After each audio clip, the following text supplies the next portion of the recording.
Hey, what's going on, everybody? Sorry for the long wait. Had some technical issues, but I had to work with what I had. So, ladies and gentlemen, welcome to That Fantasy Show. I am your host, COZ, aka Employee Number 15, and fantasy. Well, I ain't gonna say fantasy guru, but the guy that will be the punching bag if you mess up on your fantasy lineups. So, I'm that guy that you can actually cuss out, yell at, and say all nice, colorful words to. But besides that, it is a new season. I'm sure everybody here is either done fantasy football or figuring out what this show is about. So let me just give you the basis. We talk fantasy football. We talk discussions about the issues going on in the NFL and how it affects your fan. If you're doing fantasy leagues, how it affects your fantasy leagues, your fantasy players, and just kind of gives you a. I want to say we want to help you get your championship. This is our second season. Usually I have a co-host, Mr. JT, aka the Loudmouth, but he's having phone issues, kind of like me, so he wasn't able to attend today. But he'll be in the discussions. What we usually do, we'll set up lineups for the week. So we'll look at who. So whether you're doing DraftKings, doing a personal, um, if you're doing a personal fantasy site, anything like that, what we'll do our weekly lineups. So this is not for the whole season. Basically, we're going to change up our lineups and things like that. Um, so as you realize, fantasy football hasn't started. Well, the football season hasn't started. So right now, it's basically the off season, and today I wanted to kind of discuss what was going on with the off season. A lot of things were going on, and we wanted to see if that would actually assist you with your fantasy football. And we want to have I definitely want to have that discussion with it as well. I guess the one thing I was trying to figure out is from the off season there have been a lot of signings. Um, I guess my biggest thing, if I'm a fantasy player, which signing that took place to what I jump on, and which signings will I need to stay away from. So we are looking at some of the top signings. Some of the top signings were Stephon Diggs. He went to New England. We'd definitely discuss that as well. Russell Wilson went to the Giants. Najee Harris went to the Chargers. Metcalf traded to the Steelers. Aaron Rodgers finally signed with the Steelers. We'll definitely discuss that also. Also, Nick Chubb signed with the Texans. Cooper Kupp with Seattle. DeAndre Hopkins signed with Baltimore. Javonte Williams signed with Dallas. Justin Fields signed with the Jets. Sam Darnold went to the Seahawks. And Devontae Adams went with the Rams. Um, so out of these, and I'm sure that there's more signings I probably didn't set up or see or actually put down here, but I figured these were the actual top signings, and this was off Pro Fantasy Football. They're not ranked from one from best to worst, and I'm sure everybody when they're looking at it, the first thing they're looking at is okay, the worst one has to be the Aaron Rodgers. I'm not gonna disagree. And the reason I do say that is because of Aaron Rodgers' age and him being with the NFC and being with the AFC North. Now, with the AFC North, I, despite however you look at it, whether you look, we got the Browns and you got the Browns and you got the Bengals, so whatever. But I will say this: with that division, that is the most defensively physical division that I believe that is there. And Aaron Rodgers put himself into a division to where there is physical defense. You look at the Browns, say what you want about the Browns, but that defense ain't nothing to play with. You look at the Bengals. The Bengals have, they don't have that key player. They don't have that key lineman, but that team pretty much is as physical as it comes. And then you also have the Ravens. The Ravens have built themselves on being a physical defensive team from day one since they've came into the league. Since they were originally was Cleveland. So with Aaron Rodgers being Aaron Rodgers, If you decide to draft him, my point of advice would be to at least draft him as an emergency quarterback, to where you got no other choice. Look at him throughout the weeks, see if he does good or not, um, and then I will go from there. Next one I look at is Russell Wilson. Um, Russell Wilson, he's consistent, whether you want to believe it or not. Even in Pittsburgh, he was consistent. He still did his thing. They had a couple losing drives. He had a couple losing plays, but he always stayed consistent with his play. So when they say let Russ cook, let him cook. And him being with the Giants, I can see that they're prepping Jackson Dart, because you don't do, but you also have these quarterbacks that do believe in having confidence.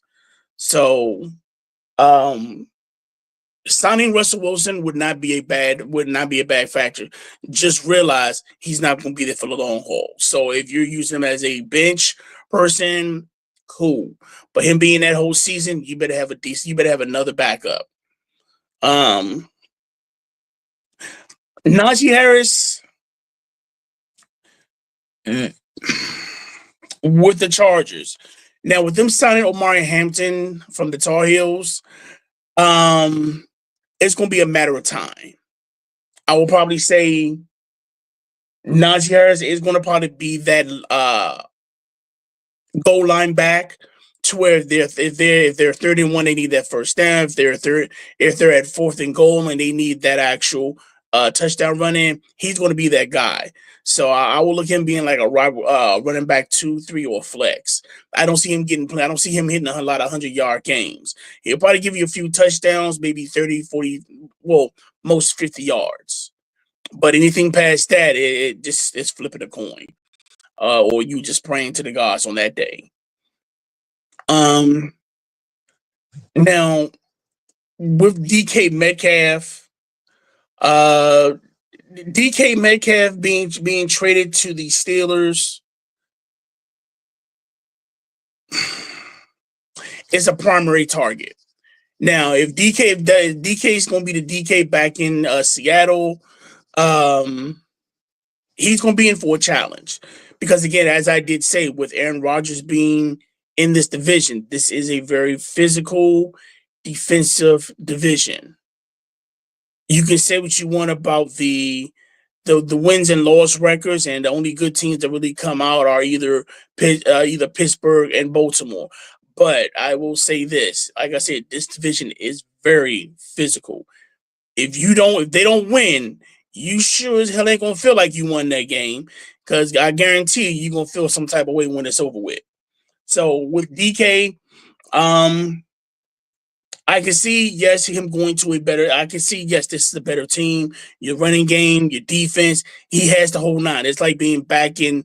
I would say it's like being back in Seattle when you had the Legion of Boom. So maybe this would work for DK. And then on top of that, it depends on the quarterback. If Aaron Rodgers is going to be that quarterback, at least Aaron Rodgers now has a number one. We do understand that they actually did have some type of workouts going on between the two. So hopefully when preseason starts, you'll see that come out. Um, Nick Chubb to the Texans.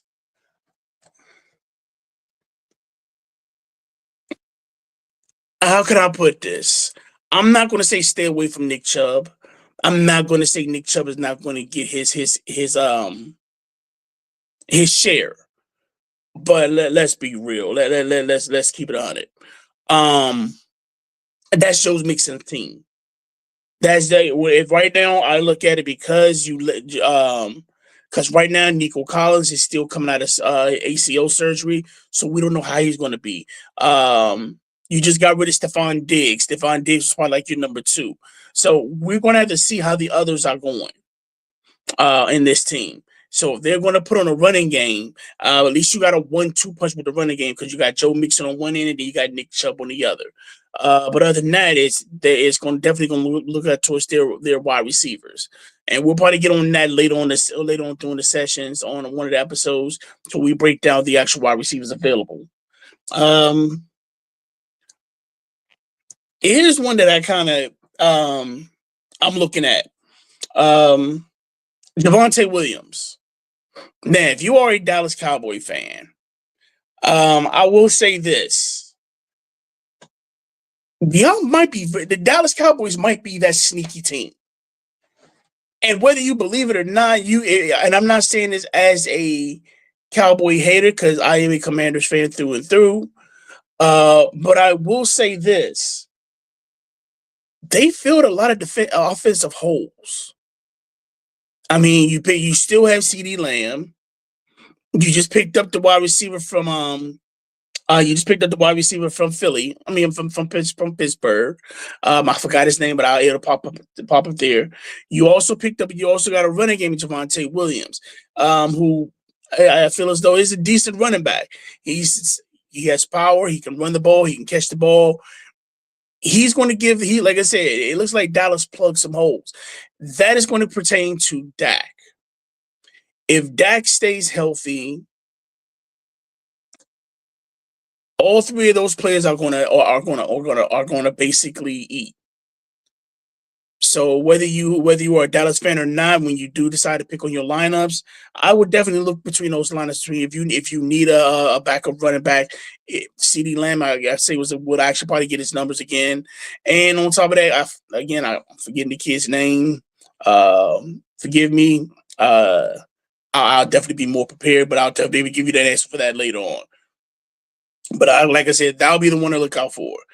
Another one to look out for will probably be Justin Fields. With the Jets do have a new lineup. We'll have a new coach. I believe he was the with Glenn. He was the defensive coordinator from Detroit. So we know that they believe in defensive presence. Hopefully, they picked up an offensive coordinator that fits this style. Because with the Jets, by you having Brees Hall, you still have Garrett. And then on top of that, you now have a quarterback. I want to say the biggest thing they've always had an issue with is having a consistent, healthy quarterback. They've never had that. You can say, well, they had Aaron Rodgers. Aaron was too old, and on top of that, he wanted stuff his way. Then on top of that, you got rid of the actual coach that was originally with the Jets, and now you just basically going on his buddy. So I'm definitely going to say look past that. But I would say that's going to be definitely an interesting team. Sam Darnold, I don't know. Now the reason I do say I don't know because we've seen what he did in Minnesota, but also in Minnesota you had receivers. You had Justin Jefferson. You had Cam Akers. You had a nice defensive. You had a nice receiving core. Now Cooper Kupp coming to there, Jackson Smith-Njigba, and you still have Kenneth Walker. I'm not going to say that's not a bad lineup. I'm definitely not. You have the route running for Cooper Kupp, excuse me. Cooper Kupp. Cooper Kupp would definitely give you that actual dependable route running. You also have Jackson Smith-Njigba, who pretty much took over as being the leading wide receiver from DK Metcalf. But that besides that, you did let go of a lot. Excuse me. You did let go of a lot of the actual veterans. Tyler Lockett is no longer there. Again, DK Metcalf is gone. And so you don't have any veteran receivers on that team. So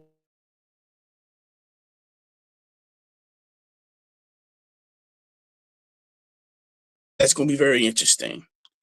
The last one we have is Devontae Adams. Devontae Adams is going to the Rams. He's with Sam Darnold. I'm not Sam Darnold. He's with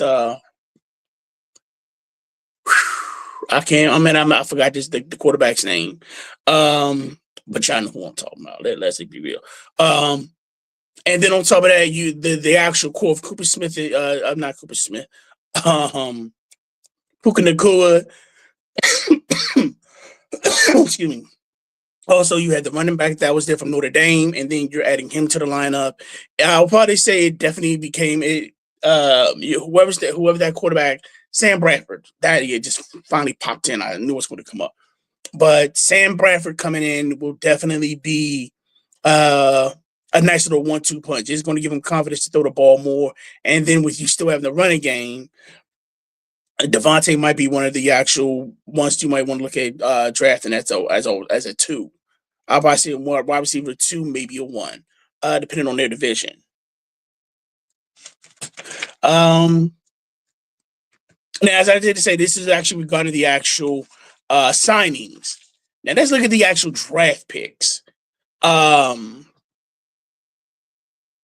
probably say, I mean, I'm sorry, mine just kind of kicked out of nowhere.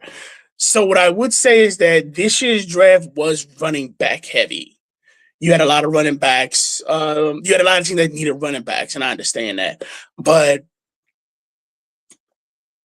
we definitely want to figure out who, like I said, if you're doing fantasy wise, who's the best one to pick up.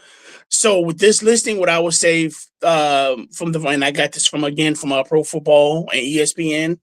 The actual top draftees, everybody's looking at Ashton Genty. Now, regarding that, to be honestly, he might be him, and I'm not gonna lie, Omari Hamilton, that might be the actual one-two punch of rookie of the year. Or offensive player of the year. If they still do, if they do like the rookie offensive player of the year, stuff like that, you know what? I would actually look at them being 1 and 2, especially because of that division that they're in. With Ashton Jitty with the Raiders, because you do have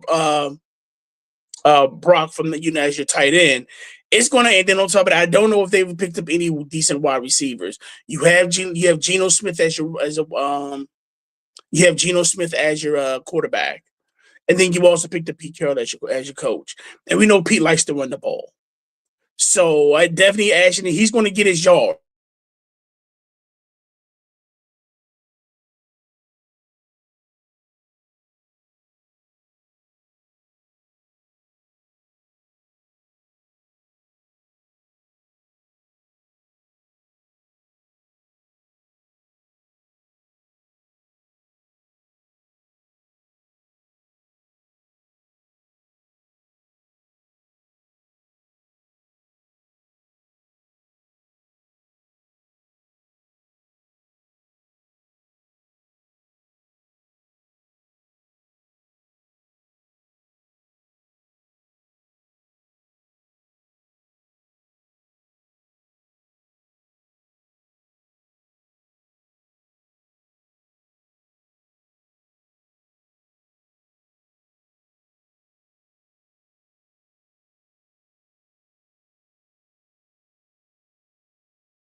Okay, I'm back. Sorry about that.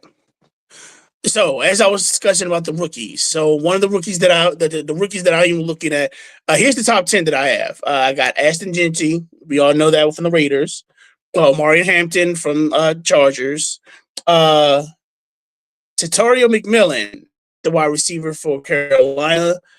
Travis Hunter from Jacksonville. We don't know what he's going to be.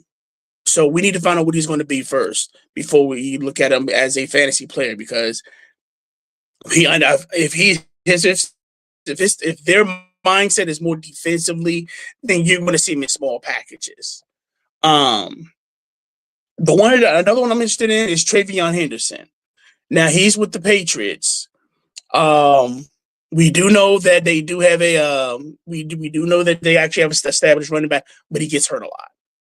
And with Travion, I think it might be a news. I want to say, depending on training camp, he might end up being the starter. And it definitely, because with this type of player, the running back, because he's constantly usually getting hurt, he might be that one to where he might take that spot and be the number one. So I would look at, if you do draft Travion, I would actually keep him on your bench before you actually try to make any type of try to tackle him. Now, Quishon Jenkins, he's gonna be a starter. I guarantee he's starting from day one. Especially with them not re-signing or getting rid of Nick Chubb. That says a lot. And because Nick Chubb was pretty much their cowbell, and for you not to either pick up Nick Chubb as a mentor, or he's doing that and he can actually, rest, that's saying something big. Emeka Agba, if I say the name wrong, I apologize. It happens. But with him, I'm not going to say he's not going to be a big pick, a bust. What I will say, it depends on Mike Evans. Because you have Mike Evans and you still have injured players that's still there. That's still with the Bucs that are getting healthy. So I don't know if he's going to be right there off the start. He might be somebody to actually keep an eye out throughout the season and see how he's actually starting to take over the role. Tyler Warner is another thing, and it's another one I'm looking at, because with Indianapolis, besides the quarterback situation, everything is pretty much going. You have a nice wide receiver core. You got a really good running back in Jonathan Taylor. And then now you're picking up a tight end. It's not to say that you didn't have tight ends before. I'll probably say when you had a decent one. The last time I feel as though they had a decent one was when they had Eric Ebron. So now with Tyler Moore coming in, that should be an actual breath of fresh air. I can definitely see him getting a few more touches and spreading out the field. So that Indianapolis offense is something to look at as well. And Caleb Johnson, the running back from Pitt.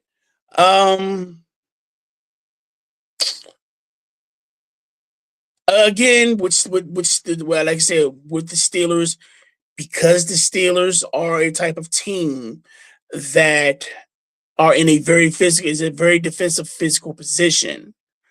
I will definitely say it depends on him. If he's one of those that where he can ground and pound and give Pittsburgh that chance to open up the field and let them pay for, either worry about the running game and stuff. I mean, the passing game. And if Aaron Rodgers does his thing, it's definitely something to look into. But those are my top 10. That was my top 10 for the draftees. And I definitely wanted to talk about the schedule. With the schedule this year, I do see a lot of fantasy matchups. The one I'm looking at, here's a few that I'm looking at. You have the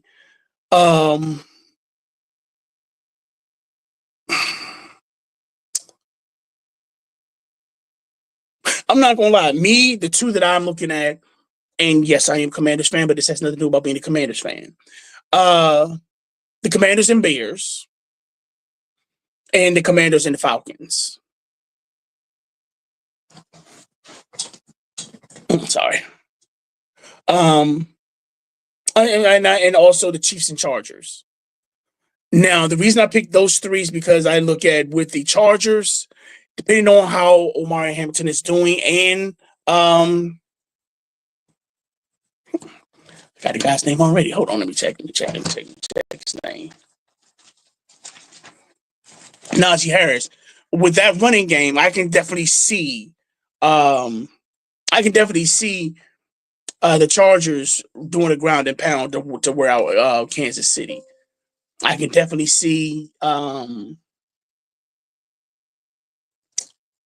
can definitely see Mahomes, depending on how the actual lineup is and their players. I can see Mahomes having a big game. If he, like I said, if they go back to their old school ways of running up the score instead of being the actual QB manager. So I can definitely see that type of matchup with that actual team. I can see that being a high scoring matchup. The next one I have is, like I said, it's Commanders and Bears. Commanders and Bears, basically, the Bears are looking for revenge. Let's call it what it is. They're looking for revenge, especially from that miracle play that happened at Northwestern Stadium.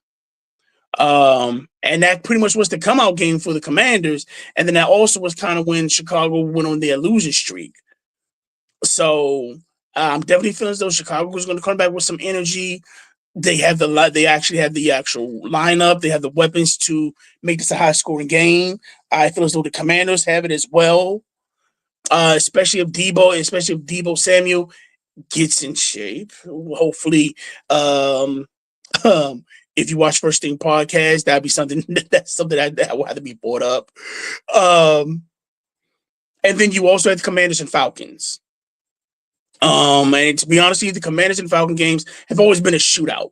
And I do believe this is another shootout, especially with you having Jalen, and then you also have Penix as well.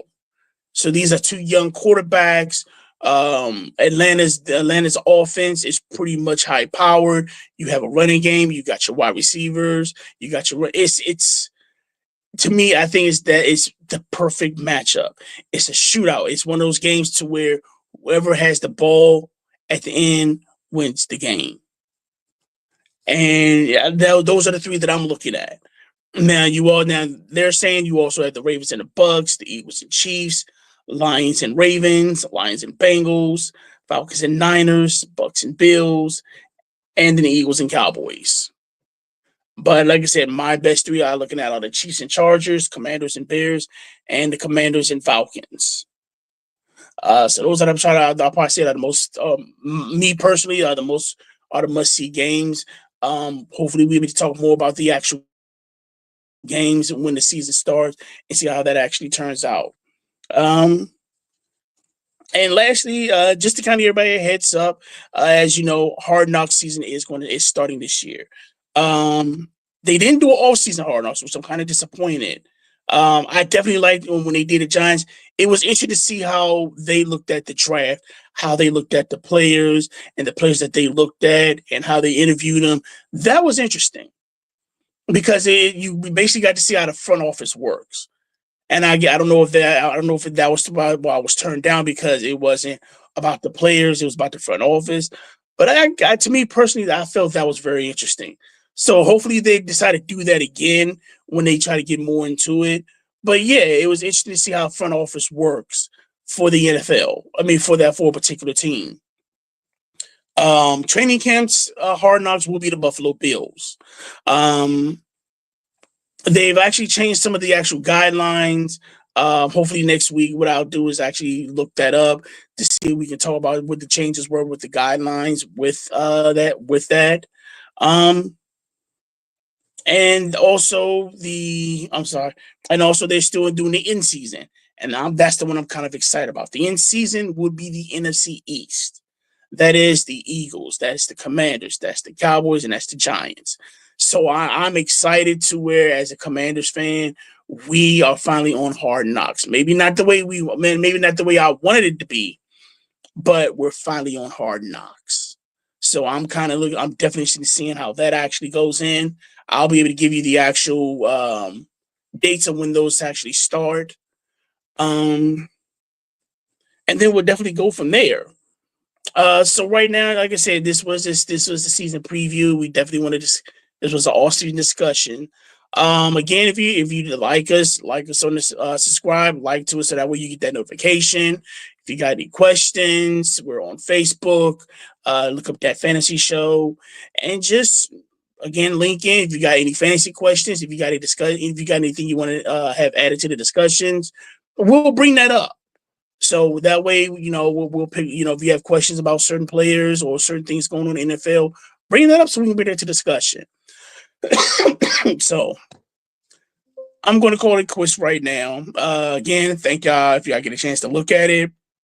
Appreciate the love. Other than that, y'all take it easy. We're right now just kind of give you a touch with the schedule. I usually do this show on Fridays about 6:30. But due to other situations, Friday was a no go. So I decided to try to do at least Saturday. One of these get it in Saturday, so this won't be a permanent schedule.